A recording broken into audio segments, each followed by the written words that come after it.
is 0, then P of 2 must be 0 by the remainder theorem. And then x minus 2 is a factor of P of x.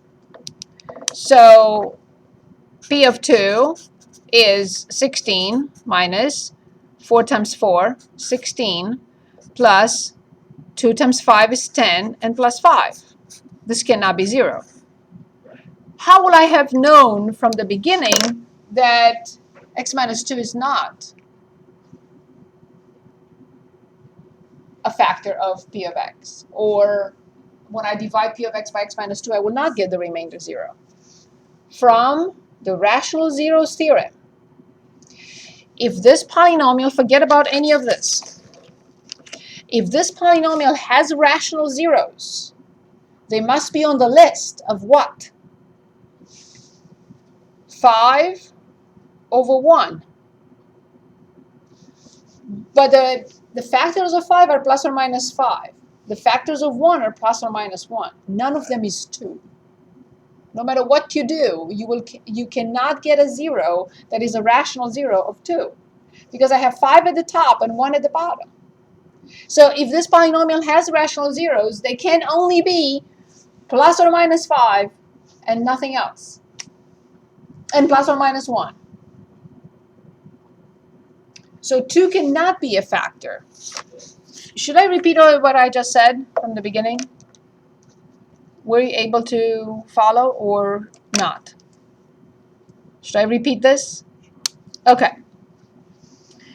If you give me this polynomial and say, is x minus 2 a factor of this polynomial? First thing I would do, I would plug in 2 in the polynomial. That's one option. The second option would be, I'll say, wait a minute. This polynomial is in descending order. If it has rational zeros, they will be among the list of factors of 5 over factors of 1. So that means a list of plus or minus 5 or plus or minus 1. 2 cannot be a factor of this. No way. Because 2 is not on the list of plus or minus 5 and plus or minus 1. So if this polynomial has rational zeros, they have to be either plus or minus 5 or plus or minus 1, not 2. And then easily I can show that if I plug in 2, I don't get 0. So now the problem was still asking me to find the quotient and the remainder. I divide x to the 4th minus 4x squared plus 2x plus 5 divided by x minus 2. What will be the degree of the quotient? Yes, absolutely, because I divide degree 4 by degree 1. Okay, so I expect something that starts with x to the 3rd, blah, blah, blah. And plus whatever over x minus 2. Because I know 2 cannot be a factor. X minus 2 cannot be a factor. And then I start, let's say, the synthetic division. What goes in the box?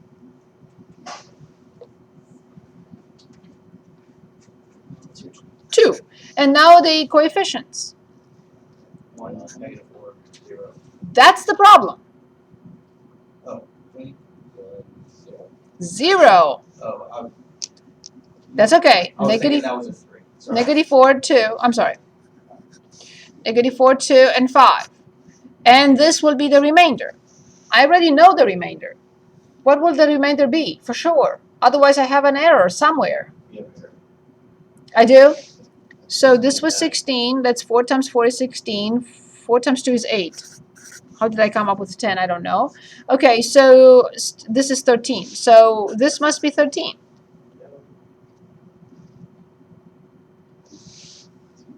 Oh, I'm sorry.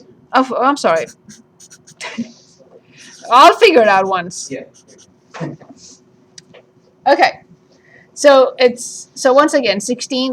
Now I have to check everything. So 4 times 4 is 16. That's gone. So 2 times 2 is 4 and 5, and this is 9. So 9 does not equal 0. Good. Good. So this is 9. So if I don't get 9, either this is wrong or I made an error here. So I copy 1. 2 times 1 is 2. I copy 2. 2 times 2 is 4. 4, this is 0. 2 times 0 is 0. And this is 2. 2 times 2 is 4. And indeed, I got 9. So the answer will be, this corresponds to x to the third plus 2x squared and plus 2 plus the remainder, which is 9 over x minus 2.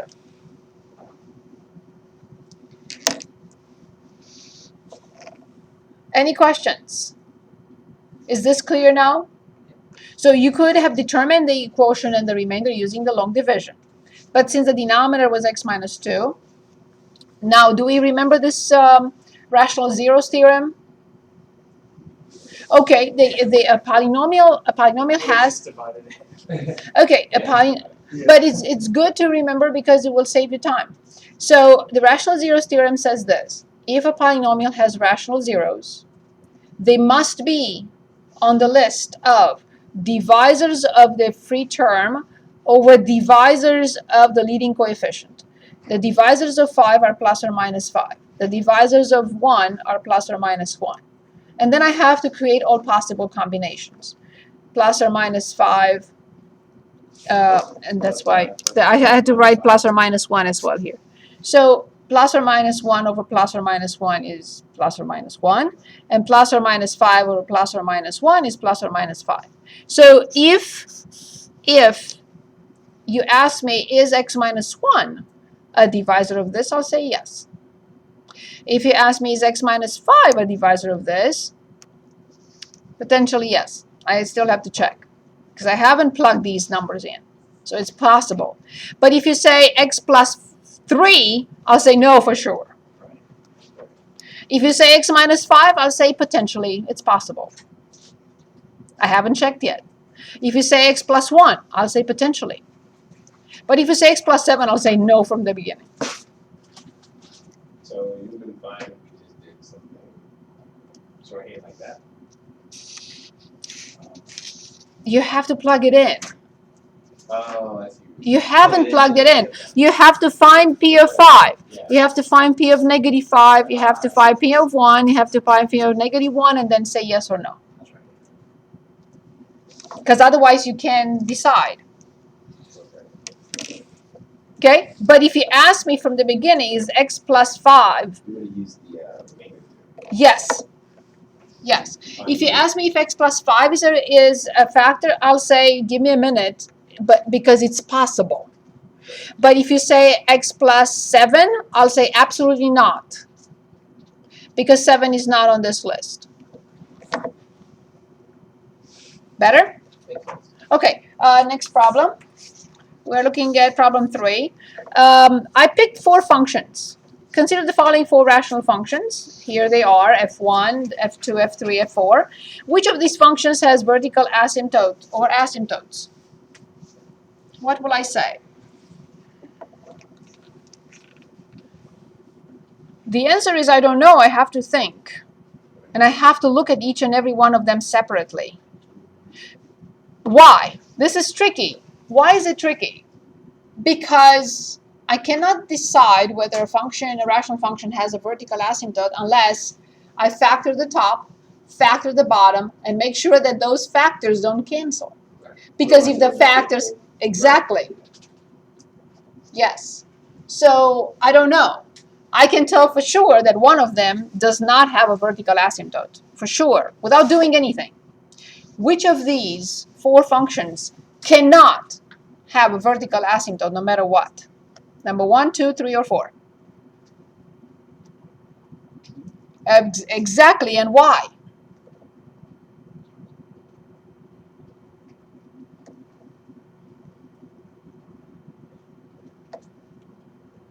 Why doesn't problem or function 2 have a vertical asymptote for sure? When does a rational function have vertical asymptotes? Only when? Yes, exactly.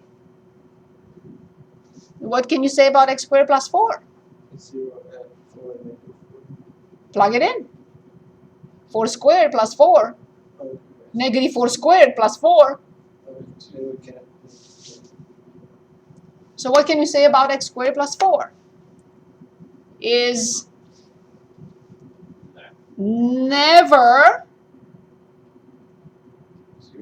it's a sum of two positive numbers. X squared is always positive, 4 is always positive. I know for sure that the function number 2 function cannot have 0 in the denominator, no matter what you pick. Pick anything on the planet. You'll have to square it and then add 4. So number 2 will never have a vertical asymptote. But the other 3 I have to analyze. I don't know. Right? So I will write F2 does not have VAs, comma, since the denominator is never 0. Never 0 meaning for no, there is no x that makes the denominator 0. Right. X squared plus 4 will never be 0. Now about the other ones, I don't know. So let's take a look. I look at the first one, f1 of x, 2x minus 1. What do I do with the denominator?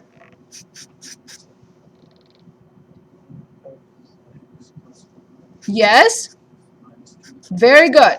X plus 1 goes away? Does it go away with a factor of x plus 1 from the top? No. X minus 2 goes away? No. So then I will say for sure x equals negative 1 is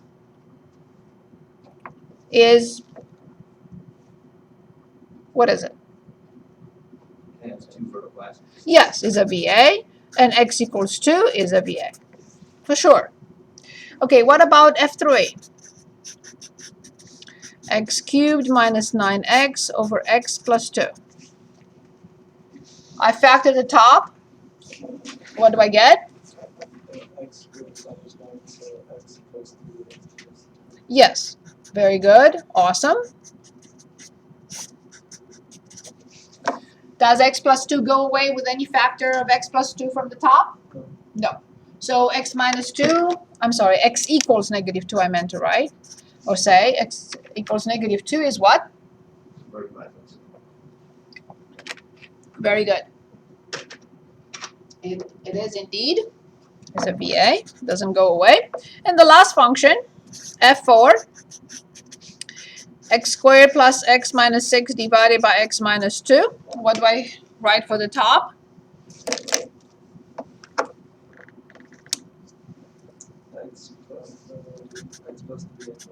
Very good.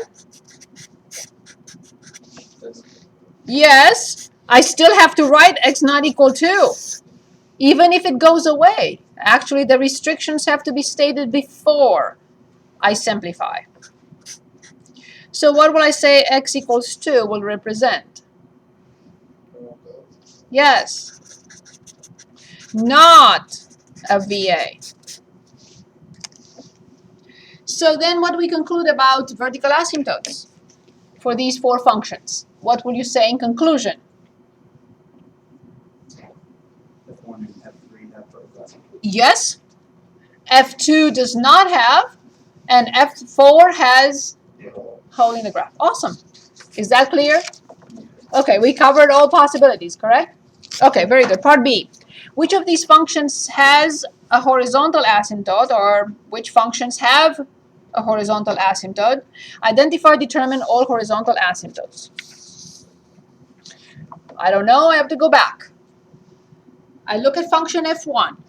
What type is it? Remember we invented 3 types. Which type is F1?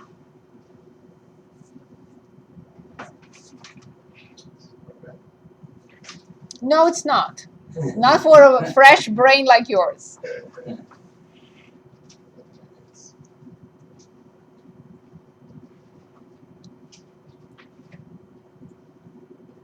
What is the degree of the top for F1?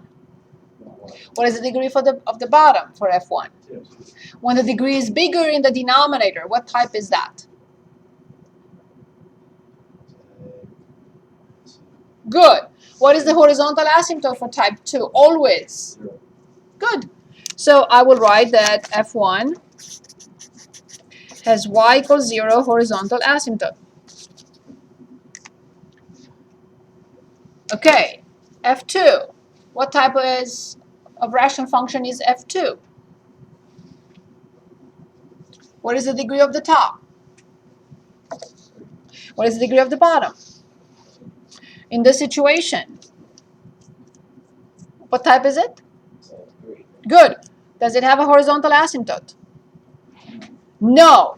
Type 3 does not have horizontal asymptotes, but what type? Slant. So I'm going to say F2, no horizontal asymptote, but slant asymptote. Only because the numerator has a higher degree exactly by how much higher?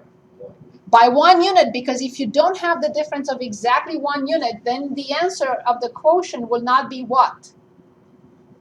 Will not be a line. Right.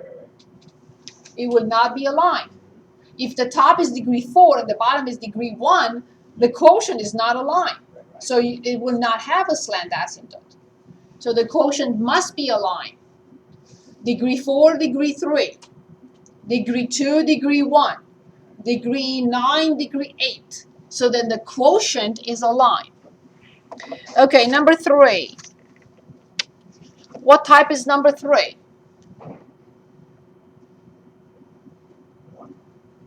Totally unknown. We didn't even name this one. Because the top is degree 3. and the bottom is degree, definitely cannot have a horizontal asymptote. Furthermore, it cannot even have a slant. Because when I divide degree 3 by degree 1, I don't get a line. So number 3, definitely, so F3, no HA, definitely no slant. Last one, F4.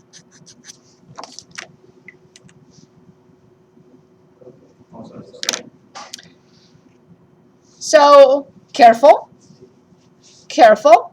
Look at this function. We already simplified it. We stated that it has a hole in the graph at 2. Well, what is this? After I simplify, what do I get? What do I get? A line. Exactly. No horizontal, no slant.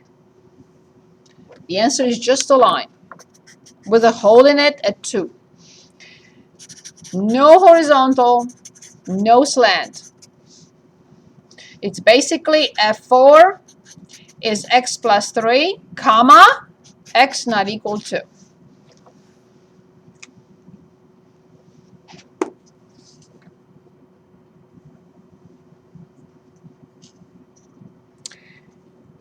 Part C is already included in Part A. Which of these functions do not have vertical asymptotes?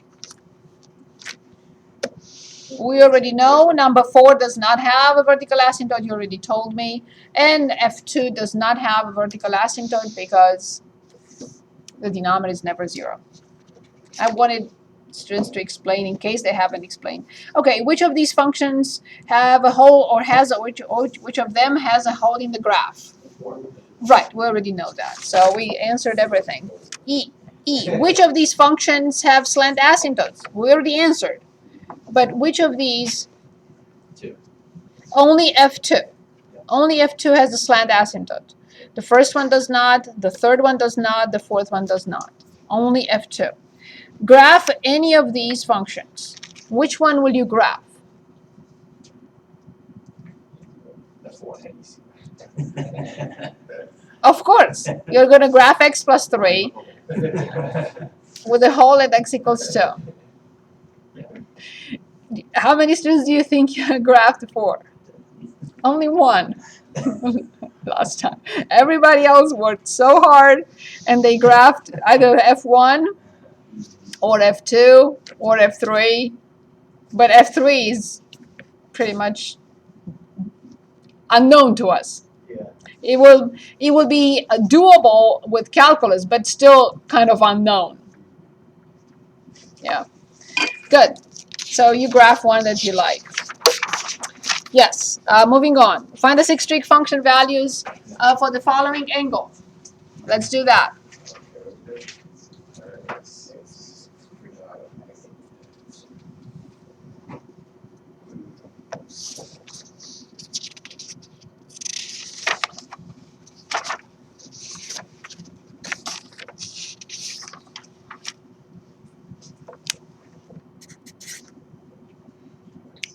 So alpha equals 2 pi over 3.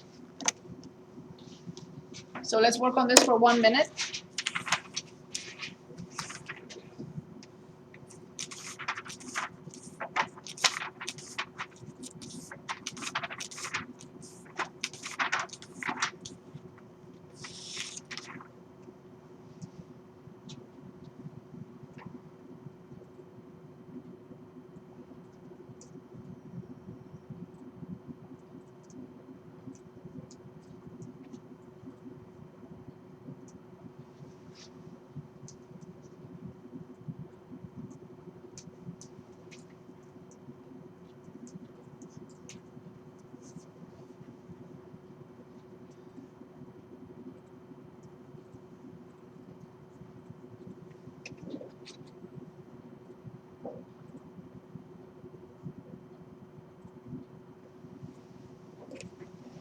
Can anyone just tell us what to do first? What will be?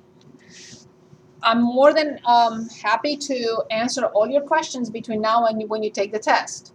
If you decide to take it next Friday, I still recommend review, and come back on Wednesday and next Monday and next Wednesday with questions. Okay? So you don't have any difficulties. So what is the first thing I have to do with this?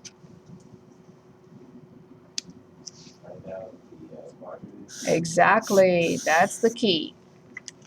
And we know what pi over 3 is. What is pi over 3? How much? Pi over 3 is 60. 60 times 2 is 120. Correct. So if this is 180 or pi, I divide up in 3 equal parts. Okay? And where is 120? Right here. So this is 2 pi over 3. What is the next step? After I picture the graph, I picture the angle. I know the terminal side where it is. It has to be a standard angle. In other words, it starts on the x-axis, mandatory. Reference angle indeed. What is the reference angle? Can anyone give us the reference angle? Pi over 3. So now I write my list. Sine, you can write alpha if it's easier, because I named it 2 pi over 3, alpha. Cosine alpha, tangent alpha, cotangent alpha, secant alpha, and cosecant alpha. What will I should this establish next? Once I establish the terminal side, I establish the reference angle. What should I establish now? Exactly. So what is the sign of sine? Correct. What is the sign of cosine? Now forget about the angle right now. Let's establish the sign for tangent and cotangent. Right, because it's this ratio and one of them is negative. Yeah. What about secant? Secant is 1 over cosine. Yes, but cosecant is 1 over sine. What will I write? Perfect.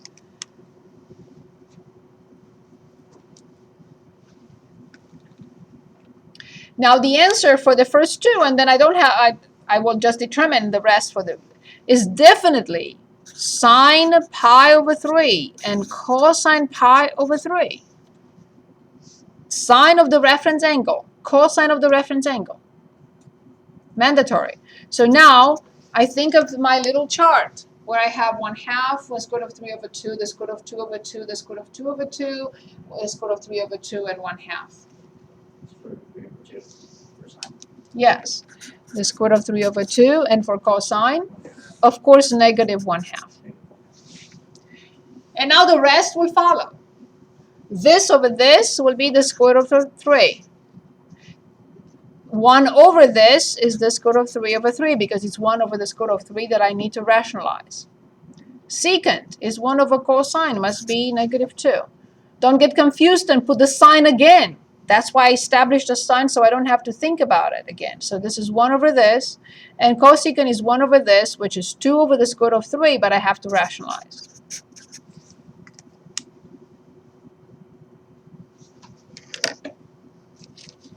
Is this clear? All steps? Okay, number 5. Find the value of the following expression. We have cosine of sine inverse x. Think for one moment and tell me where you start. Where is the starting point? Inside. Very good. With sine inverse. And I have to establish what that means. What is it? Equal to an angle. Exactly.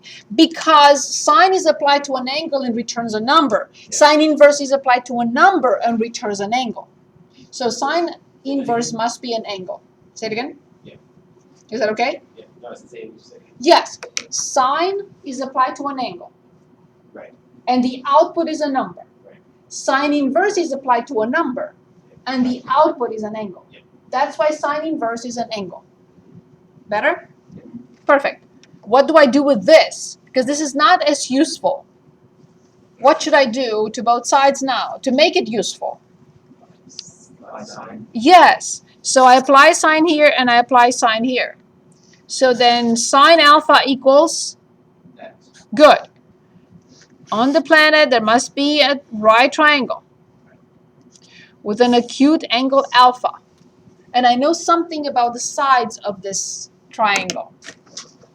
I know that the opposite is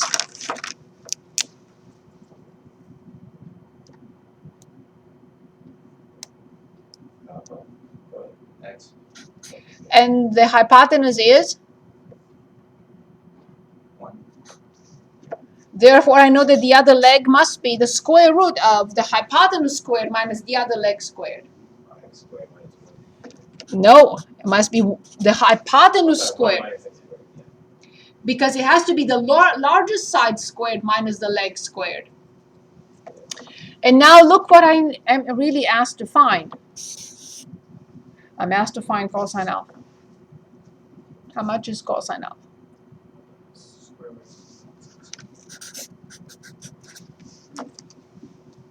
That's it. Cosine alpha is the adjacent over the hypotenuse. Is that okay? Yeah, why would we change alpha? Because sine inverse x is denoted by alpha. So that's our alpha.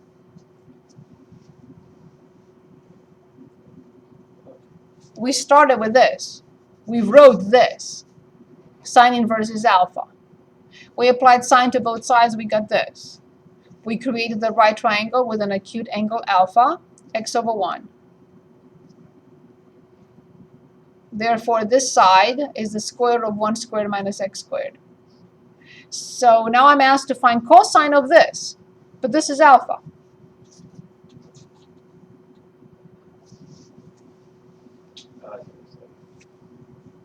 So cosine alpha is this over this. Is that okay? Yes? Paul, better? Yes. Everyone with me? Okay. Present the amplitude of the phase shift the period and the most appropriate interval, which, because it's cosine, sine and cosine, you'll have no difficulties with this, in which you would graph the function. I did not ask you to graph it.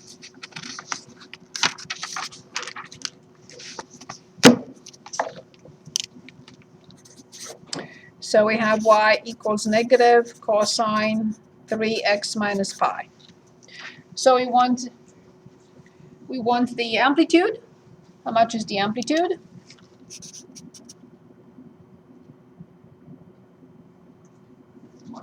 Yes, it's the absolute value of the number in front of cosine. If I have here 7, that has no influence on the amplitude. Right. So the amplitude is 1, meaning this function will go to maximum 1, because there is no up and down shift, maximum 1, minimum negative 1. Good. So now we want to determine the period. How do I determine the period of this function?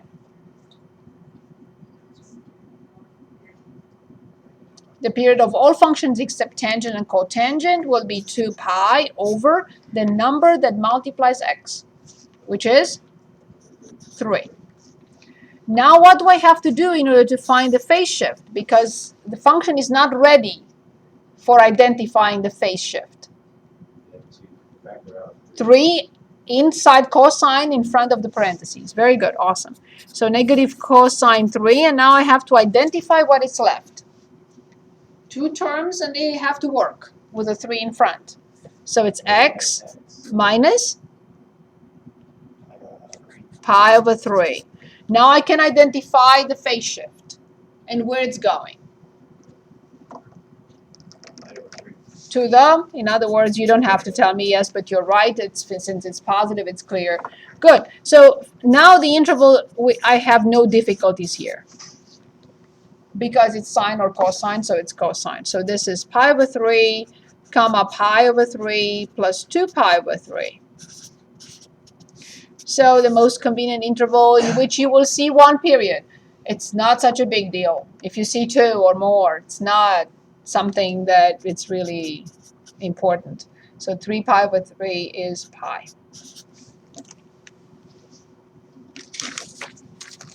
So this will show a complete period. That's all it means. Solve the following triangle, find all sides and angles, and present all possible such triangles if they exist. So we are given A equals 10, B equals 12, and C equals 16. So what do you think are the options here? Yes. What are the options? We're not asked to find we're asked to solve. And then at the end, yes, you're right. And then at the end, we're asked to find the triangle, the area. Yes. No, that's okay. But my question is, can I find none, 1, or 2?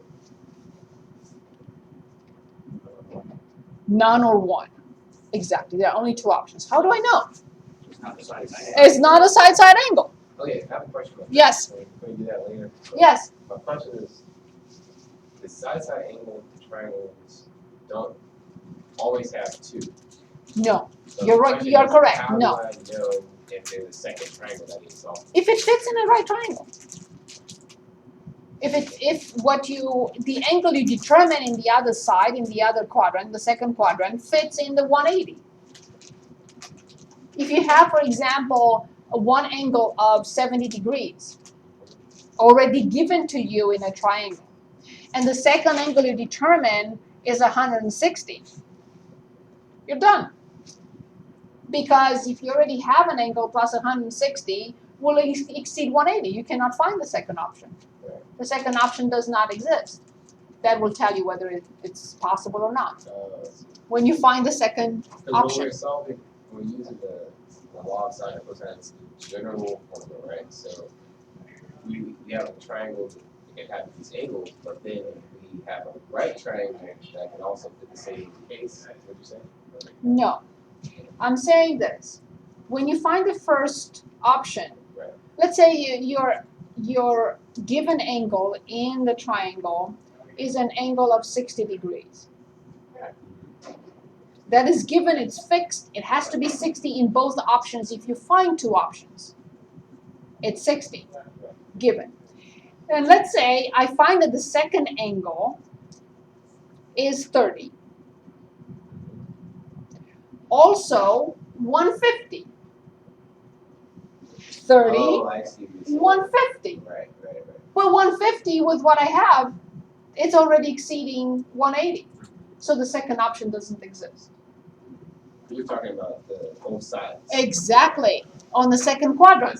So 30 is here, the other one has to be 150. But if I have an angle of 50, 51 plus 150, it exceeds the total possible number of angles in a triangle, which is 180, so the second option doesn't exist.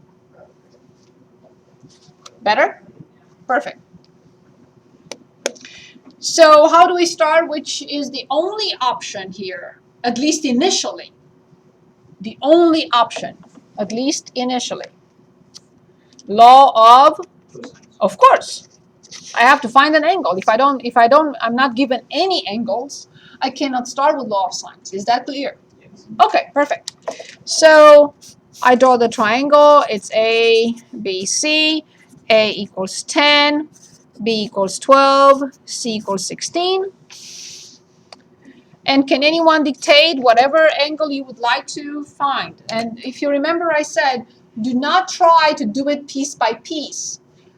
Either solve for cosine, write whatever, and then plug it in and solve it in one step. Okay, so which one would you like to solve for first? Which angle? A.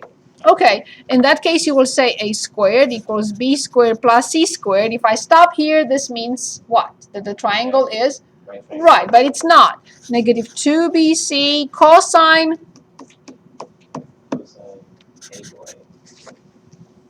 Since I'm after cosine, I will solve for cosine first, moving this term here, and dividing by 2bc. So cosine A will be b squared plus c squared minus a squared over 2bc. The reason why I do that change like that is because I don't want too many negatives, and I don't want negative in the denominator. I may make an error very easily.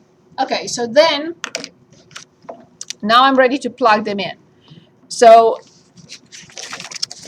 cosine A, oh, here it is. Cosine A equals b squared 12 squared plus 16 squared minus 10 squared over 2 times 12 and times 16. So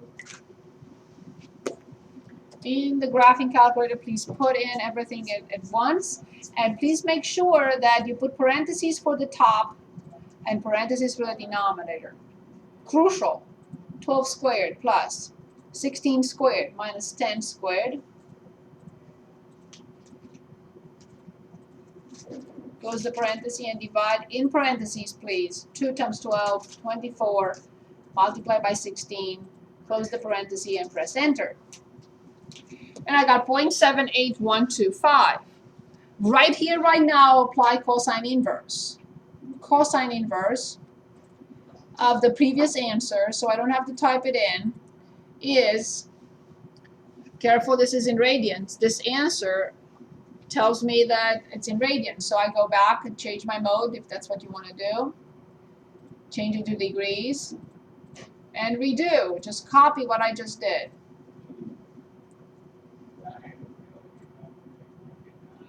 I will do this first. So I have to do cosine inverse of 0.78125.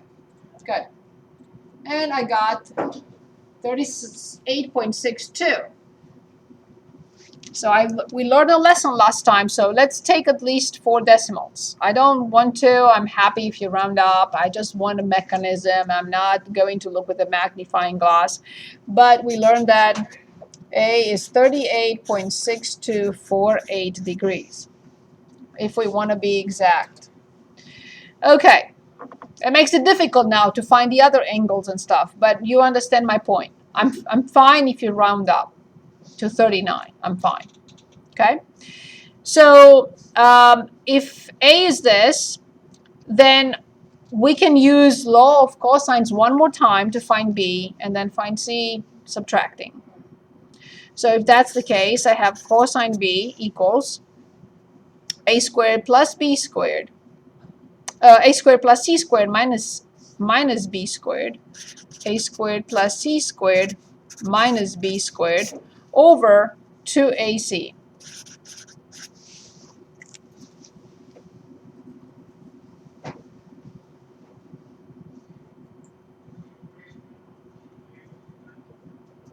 Ready? So again with parentheses. Oh, I should have put them in first. It's better, easier. So cosine B equals, where am I?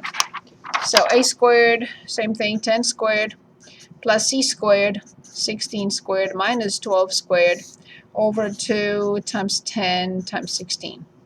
Yeah. Okay, parentheses around the top and parentheses around the denominator. So in parentheses, I have 10 squared plus 16 squared minus 12 squared, and close and divide by 2 times 10 is 20, 20 times 16, I could have done that. Okay, so then I go to second and cosine inverse of the previous answer. So this is 48.5092. So B equals 48.5092, if you want to be that exact, and of course in degrees. And now C will be 180 minus A and minus B that we just determined. Now we're asked to find the area of this triangle. I'm sorry? 48.5092. And then you find C. Now in order to find the area, we have to determine the semi-perimeter. So S equals, and again we had 10 plus 12 plus 16 divided by 2. So that is 22, that is 38 divided by 2 is 19. Okay, so then the area will be, and you can determine it, 19, 19 minus 10, which is 9, 19 minus 12, which is 7, 19 minus 16, which is 3, and whatever that is. If you have it, I'll put it in.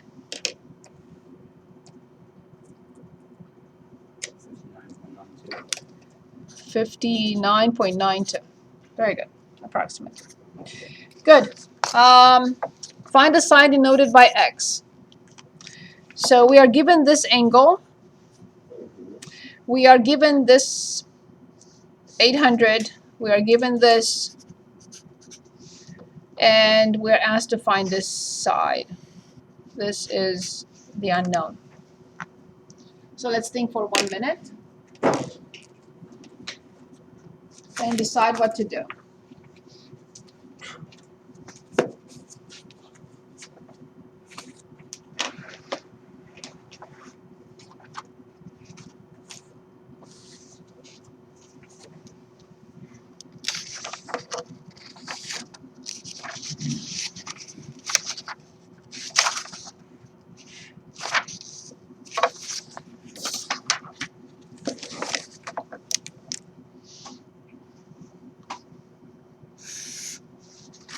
Of course, this is a right angle here.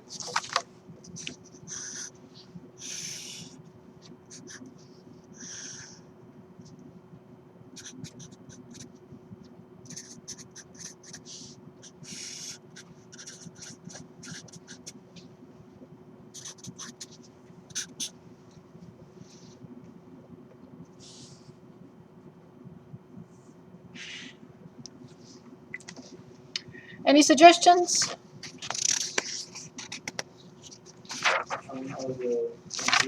Say it again. Well, we could, but I really only need this one Find the middle line also. and this one. And I can use what in this triangle? Sine. Cosine. Law of cosines. So what is this angle? Minus 80. 180 degrees minus 74 degrees. So that's 106, indeed. Good. So now, how do I determine the hypotenuse of this right triangle? Knowing this angle and knowing this, Yeah, so we know the other. So which trig function will involve exactly sine 74 degrees equals, 3,400. I'm going to call this y. Remember, this is a proportion. In a proportion, I'm hoping that you will remember doing this. Or just cross multiply is the same thing. So then from here, y equals 3,400 divided by sine 74 degrees. So I have this piece. I have this piece. And I have the angle in between. And that's typical for law of cosines. x squared equals this squared plus this squared minus 2 this times this cosine this. So I will not bother to approximate this just now. I will say x squared equals this squared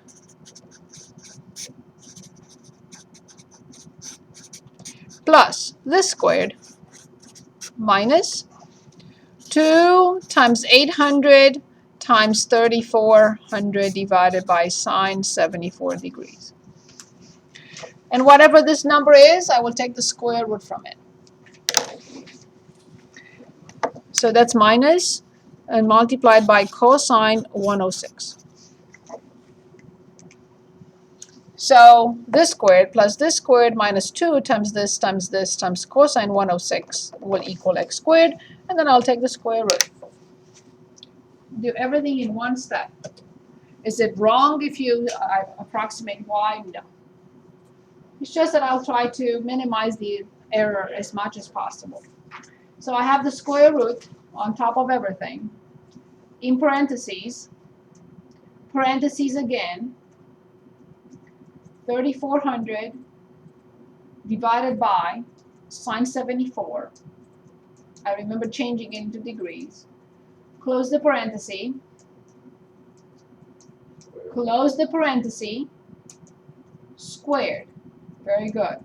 Plus 800 squared minus 2 multiplied by 800 multiplied by 3400. I will put this in parentheses. 3400 divided by sine 74. Close the parenthesis, and multiplied by cosine 106. And close the parenthesis for the square root. And press enter. So we got that x equals 3835.41. Approximately 3835.41 feet. Questions? Questions? Okay, express the first trigonometric function in terms of the second one.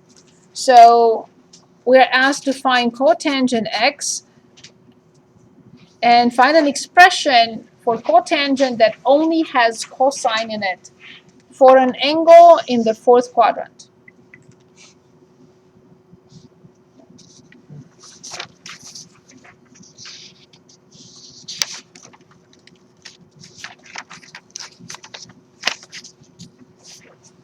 Ready? So can anyone give us the definition of cotangent? Cotangent x, very good. Cosine x over sine x. So cosine is allowed and nothing else is allowed. And I am told that x is in the fourth quadrant, in the fourth. So what do I need to do next? Bless you. Yes. In terms of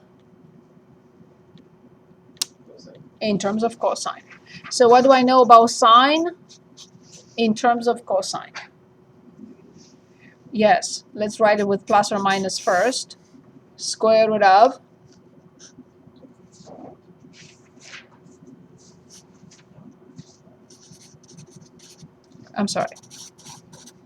cosine squared x. Very good. But now, since we are talking about the fourth quadrant, which of these two will I pick for sine? I cannot pick both. I will pick only? Yes. I will say sine x equals negative the square root of 1 minus cosine squared x. And this is what I put in the formula. So I will say cotangent x equals negative cosine x over, because I put the negative in front, the square root of 1 minus cosine squared x, and this is for an angle in the fourth quadrant.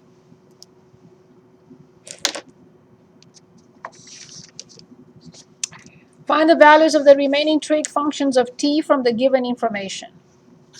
Cosine t equals 3/5, and t is in the fourth. So they want us to find the rest.